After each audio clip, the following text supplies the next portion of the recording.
नमस्कार, मैं हूं आपके साथ मयंक। आज 16 तारीख है और देखिए पिछले 12 घंटे के अंदर जो सारे अपडेट्स हैं ईरान अमेरिका के हमलों से संबंधित वो मैं आपको बताऊंगा। बीती रात भर तेहरान के ऊपर ईरान के अलग अलग ठिकानों पर अमेरिका के जेट्स ने, मिसाइल्स ने बमबारी की है, उसकी चर्चा करेंगे। और साथ ही ईरान ने अब तक का सबसे बड़ा पलटवार कर दिया है अरब में अमेरिकी बेसिस के ऊपर, उसकी चर्चा करेंगे। देखिए अगर हम अमेरिका के हमलों की बात करें, अमेरिका ने केशम आइलैंड पर हमला किया है, फिर से बंदर अब्बास पर हमले हुए हैं, सिरिक पे, चाबार, कोनार्क, ये वो इलाके हैं जहां पर बीती रात हमले किए गए।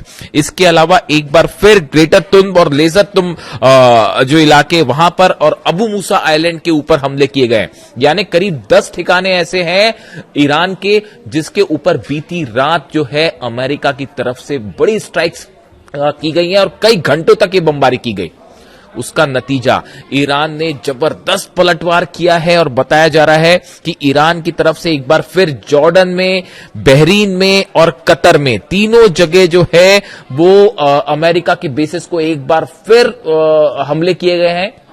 शाहिद ड्रोन से ये हमले किए गए हैं और खैबर शिकन मिसाइल का इस्तेमाल किया गया है। और जो दावे हो रहे हैं ईरान की तरफ से, ईरान की आर्मी की तरफ से, उनके मुताबिक जो जॉर्डन का अजराक एयर बेस है यहां पर ड्रोन स्ट्राइक की गई है, शायद 136 ड्रोन और मिसाइल से हमले जो किए गए, इसमें बड़ी संख्या में अमेरिका के F-35, F-16 जेट्स जो हैं वो तबाह होने के दावे जो है वो ईरान की तरफ से किए जा रहे हैं। बताया जा रहा है कि जो हमले किए, जो मिसाइल्स गिरी हैं, उसने F-35, F-16 जहां खड़े हुए थे उनको बेस पर जो है अटैक किया और उसमें तबाही की खबरें आ रही हैं। देखिए इसके जो खबरें हैं, Iran launches retaliatory attack against what it says are US assets in the region including Kuwait and Jordan. Kuwait, Jordan दोनों जगह हमले हुए हैं। With Bahrain activated alarms over air attacks, on air attacks. तो देखिए बहरीन में भी लगातार सायरन है, कुवैत में, जॉर्डन में, सब जगह जो है वो ईरान की तरफ से जबरदस्त पलटवार देखने को मिल रहा है। Iran's army says it targeted US military communication system, a fixed radar site and fuel depot at Jordan's Azraq airbase with attack by attacks of drone and missiles। देखिए ये ईरान का जो दावा है कि जो हमले हुए खासतौर पर जॉर्डन में, यहां पर रडार साइट्स जो थी अमेरिका की वो तबाह की गई हैं। इसके अलावा यूएस मिलिट्री का जो कम्युनिकेशन सेंटर था उसको तबाह कर दिया गया है। साथ में जो फ्यूल डिपो था जहां से फाइटर जेट्स में तेल भरा जाता था उसको उड़ा दिया है। ये हमले बिल्कुल वैसी जवाब है जो अमेरिका कर रहा है। देखिए अगर आप हमलों को समझें, जो अमेरिका की तरफ से हमले हो रहे हैं, खबरें दो तरह की है। जो इनसाइड स्टोरी मैं आपको बता रहा हूं, दो तरह की बड़ी डेवलपमेंट्स हैं जो आप अगर अमेरिका के उस सर्कल को एनालिसिस करें जो इस समय डोनाल्ड ट्रंप को एडवाइस कर रहा है। देखिए आपको अगर खबर समझनी है कि अब आगे क्या होगा और ये जो हमले हैं इनका नेचर क्या होगा, इजराइल की एंट्री क्यों नहीं हुई, ये बड़े ही महत्वपूर्ण सवाल है। और देखिए आप अगर उन बयानों को एनालिसिस करें जो डोनाल्ड ट्रंप के करीबी हैं और उनके एडवाइजर्स हैं, जिनकी बात, ये फैसले डोनाल्ड ट्रंप नहीं लेते हैं कि हमला करना है, कब करना है, पहले करना है, बाद में करना है। उनके एडवाइजर्स उनको बताते हैं कि ये हमले करने हैं। तो वो एडवाइजर्स जो एडवाइस देने का काम करते हैं, उनके हर बयान पर उनकी क्या सोच है उस पर नजर रखना जरूरी है।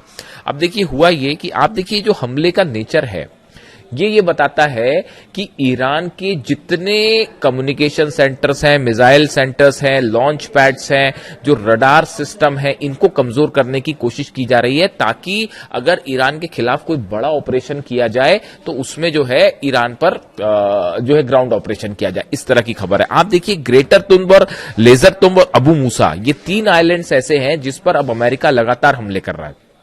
इनके क्या मायने हैं?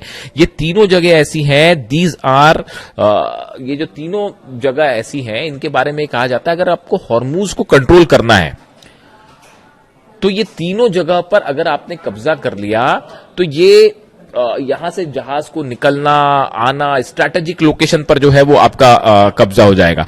Like other islands in the vicinity of the Strait of Hormuz such as Qeshm island, this significance lies is the very fact that whosoever control those islands has an upper hand when it comes to control authority over the Strait of Hormuz। जो खबरें उसके मुताबिक कि जिसने इन तीनों islands पर कब्जा कर लिया और जिस पर अबू मूसा आइलैंड पर और ग्रेटर तुम और लेजर तुम पर जिसने कब्जा कर लिया इन इलाकों में, उसका पूरे हॉर्मूज पर कंट्रोल हो जाएगा। इसीलिए अमेरिका के ये हमले हो रहे हैं। यानी अमेरिका की जो स्ट्राइक है वो ऐसा लगता है कि एक बड़ी योजना के तहत है। इजराइल की एंट्री कब करनी है ये भी तय है कि अमेरिका हमले कम करेगा, उसके बाद इजराइल की तरफ से हमले होंगे। ये एक बड़े प्लान का हिस्सा है। लेकिन अब हुआ क्या, देखिए मामला कैसे गड़बड़ा गया। मामला ऐसे गड़बड़ा गया, ये हर बार होता है, ये पहले से हो रहा है, हर बार होता है। जो स्ट्राइक करी ईरान ने वो अमेरिका के अंदाज से और इजराइल के अंदाज से और कहीं भारी निकल गई। और जो कल मिसाइल मारी गई हैं, फतह 2 और जुल्फिकार और खैबर शिकन मिसाइल्स जो मारी गई हैं, जो खुर्रमशहर 4 मिसाइल्स मारी गई हैं, उससे जॉर्डन में यह हाल है कि अमेरिकी सेना को भागना पड़ गया है वहां के बेसिस से। इतना बुरा हाल हो गया है वहां पे। ऐसे ही हाल बहरीन का है। वो 5वां बेड़ा जो है वो तो खड़ा ही नहीं हो पा रहा, वो बेड़ा फ्लैट ही हो चुका है। वहां पे इतने ज्यादा हमले हो चुके हैं, वहां रनवे खराब तबाह हो गया, हेडक्वार्टर तबाह हो गया, रडार सिस्टम उड़ गया है, अर्ली वार्निंग सिस्टम है वो तबाह हो गया है। ऐसी हाल कतर में है। कतर में तो आप सोचिए कि ईरान के विदेश मंत्री दौरे पर जा रहे हैं और उसी दौरान भी हमला हो रहा है। और साफ मैसेज है ईरान का कि भैया हमारी अरब देशों से कोई दुश्मनी नहीं है, हमारी अरब देश की जनता से कोई दुश्मनी नहीं है, लेकिन आप अपने बेसिस बना रखे हैं, अमेरिका की अपनी जगह दे रखी है, तो वो सारे बेसिस पर हमला हो रहा है। ये साफ मैसेज है ईरान की तरफ से। अब देखिए ये जो प्लानिंग है ये गड़बड़ा ऐसे गई कि जो हमले पलटवार किए ईरान ने, देखिए स्ट्रेट ऑफ हॉर्मूज बंद है और हॉर्मूज में भारी पड़ रहा है ईरान, इसमें कोई शक नहीं है। करीब मेरी जानकारी के मुताबिक 15 शिप्स ऐसे हैं जो ईरान की तरफ से हमले किए गए, यानी ईरान की परमिशन के बिना वहां से जहाज नहीं निकाले जा सकते। बात नंबर 1। बात नंबर 2, अमेरिका फिर ब्लॉकेट करके खड़ा है। ये जब आप ब्लॉकेट, जितनी ज्यादा जंग जो है, जितनी ज्यादा इस जंग को आगे खींचने में ईरान कामयाब हो जा रहा है, उतनी करारी हार हो रही है अमेरिका की। इस बात को समझिए। दुनिया के सुपर पावर्स मिलकर पिछले 5वां महीना शुरू हो चुका है, ईरान को नहीं हरा पा रहे। हराना तो छोड़िए, वो आपके बेसिस जला रहा है, ऐसे बुरी मार मार रहा है कि आप याद करो। आप सोचिए डिफेंस काय का डिफेंस, वो जॉर्डन में जो मार मारी है ना ईरान ने, उसकी तस्वीरें अभी देखिए। क्या है कि दावे ही हैं, अभी वो सच्चाई निकल के सामने नहीं आएगी। वो आएगी भी तो कब आएगी बाद में पता चलेगा। एक महीने बाद कोई सीनेट की रिपोर्ट आएगी या कांग्रेस की रिपोर्ट आएगी, इसमें बोल दिया जाएगा कि भैया इतने प्लेन जल गए और ऐसा हो गया और वैसा हो गया, तो उसके बाद फिर जो है वो बात निकल के सामने आएगी। तो अभी हालात ये है कि जॉर्डन में बड़ा नुकसान हुआ है, बहरीन में बड़ा नुकसान हुआ है और कई फाइटर जेट्स जल गए अमेरिका के। जब मिसाइल्स गिर रही थी, ड्रोन्स गिर रहे थे, तो सोल्जर्स को भागना पड़ गया वहां से। इस तरह के भी वायरल वीडियोज हैं। तो अब प्लान जो था वो गड़बड़ाने लग गया है। और आज 5वां नए हमले का 5वां दिन है। वो जंग हमेशा से चली आ रही है। अली खामनेई साहब हमेशा यही कहते थे शुरू से ही, कोई डील नहीं होने वाली और इनका सिर्फ एक ही इलाज है, और वो क्या है वो आप भी जानते हैं। इसीलिए वो डील विल नहीं करना चाहते थे।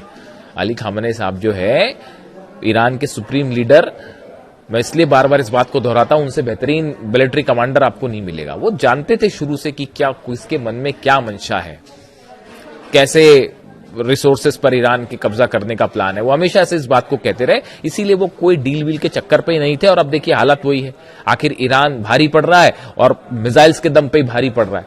यही उनका प्लान था और उसी प्लान पे ईरान चल के जो है वो आगे बढ़ रहा है। डील वील वाली बात सब एक तरफ है। अब देखिए हुआ क्या, इनसाइड स्टोरी ये है कि ईरान भारी पड़ना शुरू हो गया है। इस वजह से अब डोनाल्ड ट्रंप का बयान आया है एक, और अभी 1-2 दिन में और बयान आ जाएंगे कि ईरान डील करना चाहता है। जेडी वेंस का बयान क्या है? जेडी वेंस का भी बड़ा गौर करने वाला बयान है। वो कह रहे हैं कि अमेरिका के कुछ नेता ये चाहते थे कि ईरान के साथ जंग जो है वो लंबी चले और कोई डील ना हो पाए। ये जेडी वेंस कह रहे हैं। डोनाल्ड ट्रंप का ये बयान कि ईरान डील करना चाहता है, और जेडी वेंस का यह कहना कि इजराइल के कुछ नेता ये चाहते थे कि जंग लंबी चले। ये दोनों बयान ये बता रहे हैं कि फिर से जो है ये सब हमले रुकेंगे और फिर से ये बातचीत शुरू होगी। आप देखिए डोनाल्ड ट्रंप की तरफ से कि हम नहीं, फिर से बातचीत के टेबल पे आ रहे हैं और बात कर रहे हैं और हमने बहुत नुकसान पहुंचा दिया है ईरान को। ईरान को नुकसान हुआ है, वाकई हुआ है। वहां पर काफी सारे लोगों की मौत हुई है। और तो और छोड़िए, अभी एक नया दावा आ रहा है कि कैंसर हॉस्पिटल पर जो है वो हमला कर दिया है अमेरिका ने। इससे शर्मनाक और क्या हो सकता है कि आप कहीं पे जो है इस तरह की खबरें हैं, दावे हैं, सच सामने आएगा, मैं उस पर बात करूंगा जरूर कि ईरान में कैंसर हॉस्पिटल को निशाना बनाया गया है। ऐसी खबरें हैं, ऐसा दावा है। आप वॉर में कैंसर हॉस्पिटल पर हमला करते हैं, इससे शर्मनाक और कुछ नहीं हो सकता साहब, और ये बोलने में मेरे को कोई झिझक नहीं है। अस्पतालों को कहीं निशाना बनाया जाता है जंग में, वॉर क्राइम है ये तो।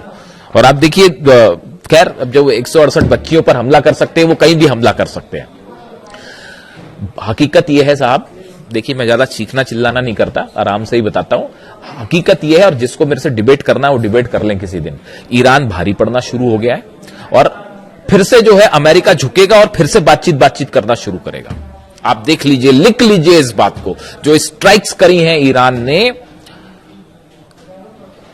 जबरदस्त स्ट्राइक है तीनों चारों अरब देशों में, और वो ये बता रही हैं कि ईरान बड़ी ही एक्यूरेसी के साथ, मैं अगली वीडियो में आपको बहुत बड़ा खुलासा करूंगा आखिर ईरान जो है वो इतनी प्रिसाइज स्ट्राइक कैसे कर पा रहा है कि वो अमेरिका के जो है जहां पे F-16 खड़े हैं, F-35 खड़े, वहां हमला हो गया, रडार सिस्टम उड़ गया, कम्युनिकेशन। वो चीन के सैटेलाइट तो मदद कर भी रहे हैं, लेकिन एक नई थ्योरी सामने आ रही है, उसमें अलग से बात की जाएगी कि कैसे ईरान जो है वो इतने एक्यूरेट निशानों पर हमले कर पा रहा है। इसी बीच हॉर्मुज फिर से जल रहा है।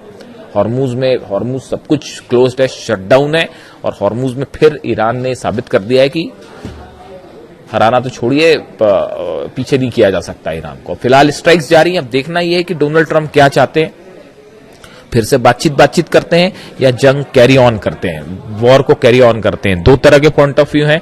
अमेरिका में भी इस बात को लेकर फिर चर्चा शुरू हो गई है कि भाई ये जो हमले किया, अब इसका परिणाम क्या होगा। वो ईरान को तो आप हरा नहीं सकते, ये बात तो तय है। आप कुछ करके देख लीजिए, ये जो खार्ग आइलैंड की ओर एक तेल टैंकर जा रहा था ईरान का, उस पर भी हमला किया गया, इस तरह की खबरें हैं।